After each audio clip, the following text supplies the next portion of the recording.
నన్ను ఇలా చూసి నీ కళ్ళు చల్లబడ్డాయి కదా. మోటు అనబడే నేను బాబాయ్ టీ కొట్నే దేవాలయంగా భావిస్తూ ఉంటాను. ఎప్పుడూ లేంది ఈవేళ నీ ముంగిట్లో నిలబడ్డాను. ఎందుకో తెలుసా? నేను ఏ పని చేపట్టినా ఎందుకు మట్టిలా మారుతోంది. ఎప్పుడు చూసినా జేబులో చిల్లిగా ఉండదు.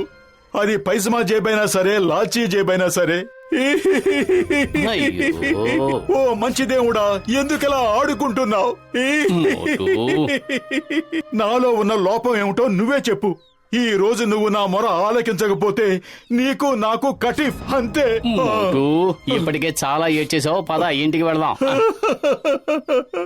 నా వల్ల ఏమైనా పొరపాట్లు జరిగుంటే టేబుల్ ముందు కూర్చుని face to face మాట్లాడేసుకుందాం.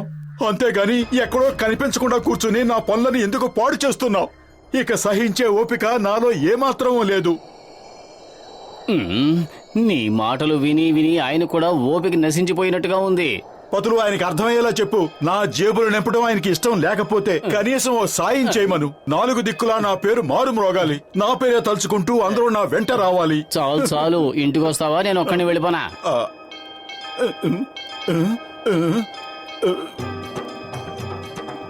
Okay okay, వెళ్ళిపోతాను. అరే, నా చెప్పులు ఏమైపోయాయి? బాబు, ఇదిగో నిన్నే. నా చెప్పులు ఏమైపోయాయి? ఏమో నాకేం తెలుసు. అటు చూడు, అక్కడ ఉన్నాయి కదా. అవి నావి కావు. అంటే ఇందాక వచ్చిన ఆయన అనుకుని పొరపాటున నీ చెప్పులు వేసుకెళ్ళిపోయి ఉంటాడు. ఆయన ఇప్పుడే వెళ్ళాడు. నువ్వు త్వరగా వెళ్తే ఆయన దొరుకుతాడు.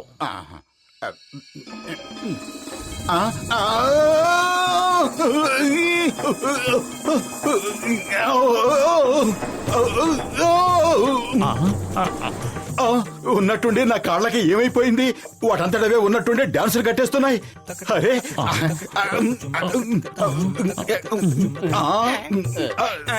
ఏ పతులు, నువ్వు ఇక్కడ నుంచొని బాతాకాన్ని వేస్తున్నావా? అక్కడెవరో నా చెప్పులు దొంగిలించుకుని వెళ్ళిపోయారు. ఆ సంగతి సరే, ఎందుకు ఇలా గెంతులేస్తున్నావు? నాకే తెలియటం లేదు. నా కాళ్ళు నా స్వాధీనంలో లేవు.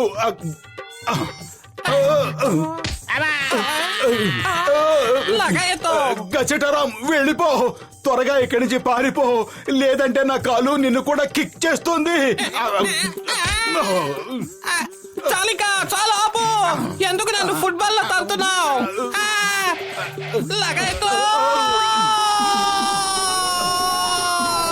కాపాడండి.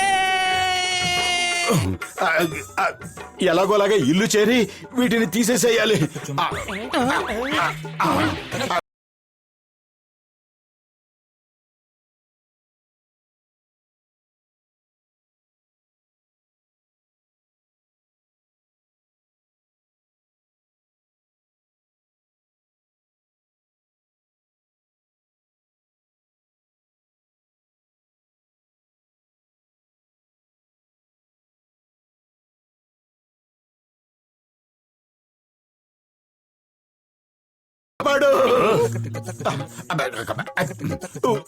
ఏంటి మోటు, ఇవాళ చాలా సంతోషంగా ఉన్నట్టున్నావు. డాన్సింగులు కట్టేసి తెగాడేస్తున్నావు. అద్భుతం బాస్, అద్భుతం. భలే కవిత చెప్పారు. ఈ కవితల గొడవలు గంగలో కలిపి ఆ బోటు ఎందుకు వచ్చాడో వెంటనే అడుగు. జాన్, నన్ను కాపాడు.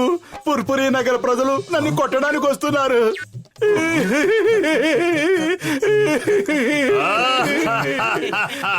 వాతావరణం చాలా చండాలంగా ఉందండి.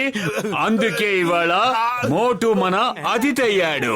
బ్రదర్ జాన్, పెద్దన్నయ్య, మీ కవితల తర్వాత వింటాను గాని ముందు నన్ను ఎక్కడ నాతో ఆచేయి. త్వరగా త్వరగా. మోటుని తీసుకెళ్లి వ్యాన్లో దాచేయండి. తన కోసం వచ్చిన వాళ్ళని కొట్టి తరివేయండి. Thank you brother John, thank you.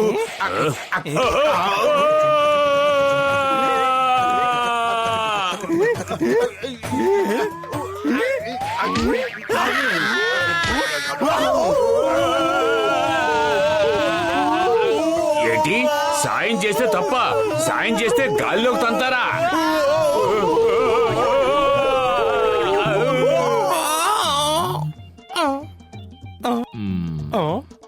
నేనిది అసలు నమ్మలేకపోతున్నాను మిత్రులారా.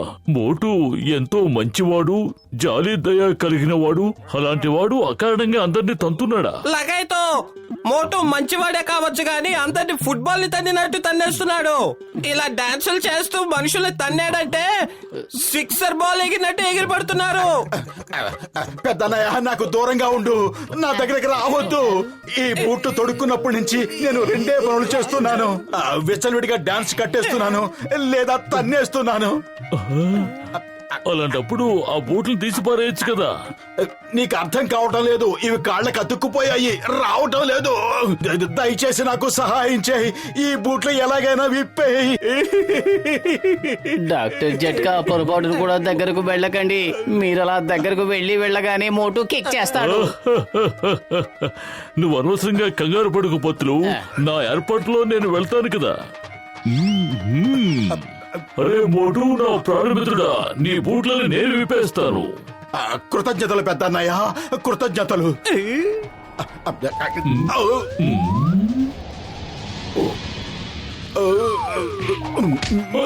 నేను బూట్లు విప్పుతాను, పైకి పంపించేస్తున్నాడే.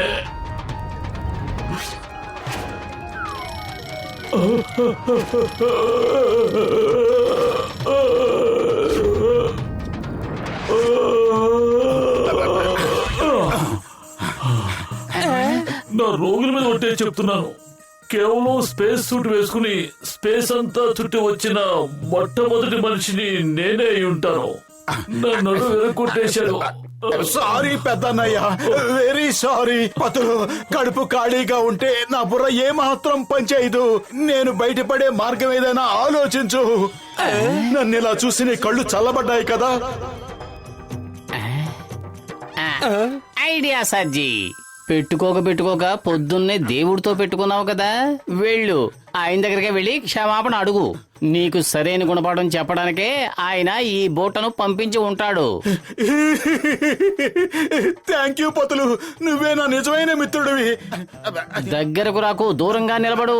నీ కాళ్ళ కంటుకున్న బూట్లు విడిపోయేంత వరకు నీకు నీ స్నేహానికి దూరంగా ఉండడమే మంచిది.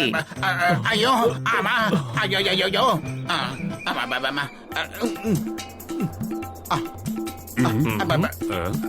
ఏ మోటు, ఆగు, ఆగమంటుంటే ఆగు. పట్టుకోండి,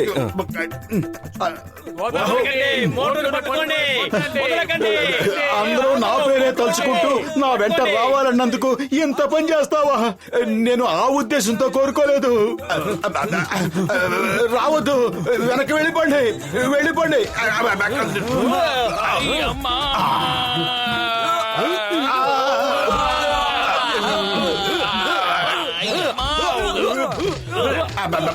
నన్ను వదలండి, అయ్యో వదలండి.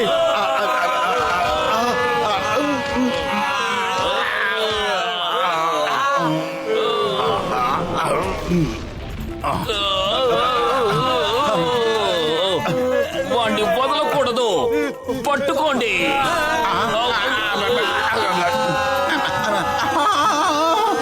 Sorry sorry. ఓ నా మంచి దేవుడా, నీ ముందు గుంజీలు తీస్తాను. పొద్దున నీ ముందు నోటుకొచ్చినట్టు ఏదేదో వాగేశాను. ఆ వాగుడికి తగ్గ శిక్షను పొద్దుటి నుంచి అనుభవిస్తూనే ఉన్నాను. ఈ ఒక్కసారికి నన్ను క్షమించేసేయ్. ఈ క్షణం నుంచి గుడ్డుబాయిలాగా బతుకుతాను. మోటు, నువ్వేం దిగులు పడకు. భగవంతుడు చాలా మంచివాడు, నీ మొర ఆలకిస్తాడు. అరే నీ కాళ్ళు చూడు, ఇప్పుడు అవి డాన్స్ చేయడం లేదు. శాప విముక్తి లభించినట్టుంది.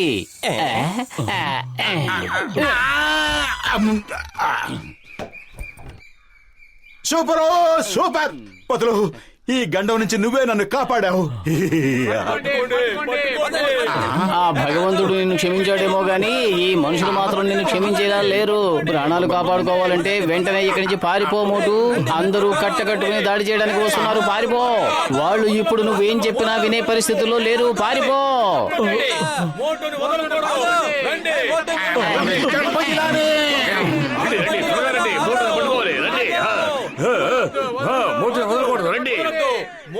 ఓ నా మంచి దేవుడా, ఇంతకాలానికి నువ్వు ఒక మంచి పని చేశావు.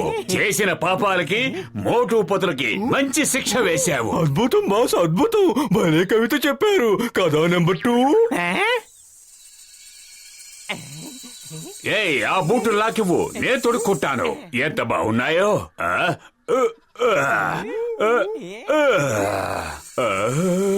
ఏం జరుగుతుంది నాకు? ఏం జరుగుతుంది?